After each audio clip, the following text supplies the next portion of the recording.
In this video, we're going to do a little introduction to our functions unit. So some of this should be review from 8th grade, but we're going to do some review on some of our function vocabulary. So the first thing we're going to talk about is domain.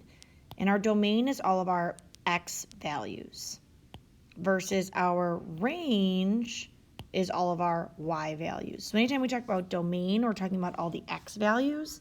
Anytime we're talking about range, we're talking about all the y values.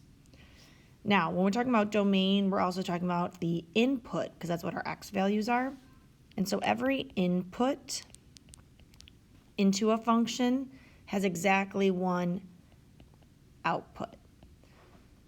And we associate the input with x, and we associate the output with y. All right, so in example 1, we're going to do 3 types of ways to represent data. So first they gave me 3 points. And if I were to represent those points in a table, I'd put my x values from smallest to biggest, and then put their corresponding pair next to it in the table. Now, the second one is called a mapping. So if I was doing a mapping, again, I'd write them smallest to biggest. And on this side, I'm only going to have 2 numbers, just -1 and 3, because these points have the same output.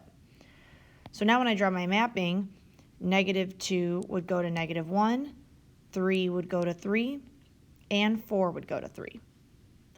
The last way we could represent a group of points is by graphing them. So if I graph -2, -1, I would go -2, -1, plot that point. If I were to graph 3, 3, I would go 3 to the right and 3 up. And if I were to graph 4, 3, I would go 4 to the right, 3 up. Now it's asking what is the domain and range for this situation. When we have a set of points, we're going to use these little curly brackets. And I'm going to list the x values. So the x values I have are -2, 3, and 4. Because again, our domain is our x values. My range is my y values. So the y values that I have are -1 and 3.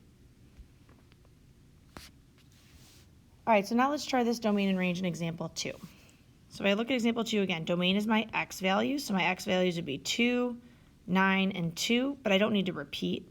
So it would be 2, and 9. My range would be my y values. So that would be -3, -8, and 0. I'm going to write those from smallest to biggest. So -8, -3, 0. All right, then it asks, is this a function, yes or no? How do we know that? Well, let's go back and look at our top part. Oops.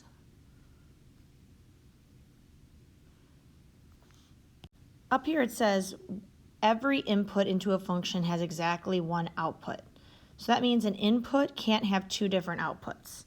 So if we look at example 2, 2 goes to -3 and 2 goes to 0. So since 2 has 2 different outputs of -3 and 0, that means this is not a function because an x cannot have 2 different y's. As long as everything is 1 to 1, then it would be a function. All right, so in example 3, my domain would again be my x values. So 3, 9, and -4. And I'm going to list those from smallest to biggest. So -4, 9, and 3, or 3 and 9, excuse me. My range is my y values. And I just have -8 and 1, because -8 is twice. Now, if my y values repeat, this is okay. It's okay that 3 goes to -8 and so does 9. I just can't have one x go to 2 y's, but 2 x's can go to 1 y. So yes, this is a function. Let's look at a few more examples. So in number 4, it says, is this a function, yes or no? So if I look at each x value, does each x value go to exactly one y value? Yes. And we could say because each input has exactly one output.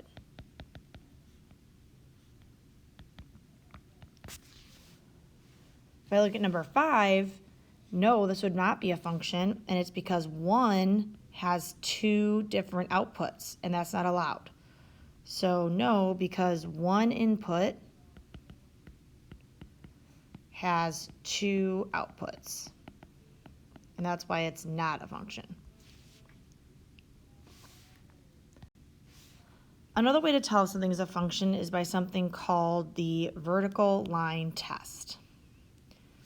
So if a vertical line, so which way do vertical lines go? Vertical lines go straight up and down, passes through only one point at a time, then it is a function, yes. If a vertical line passes through more than one point, then it's not a function, no.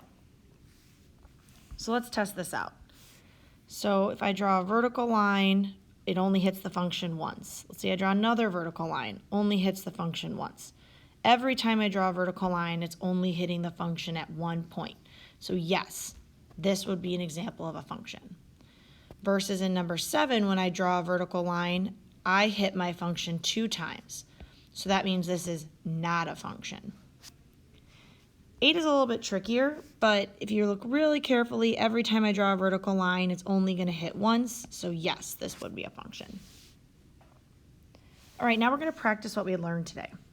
So in 1, 2, 3, 4, 5, 6, I would like you to apply what we learned today and give it a try.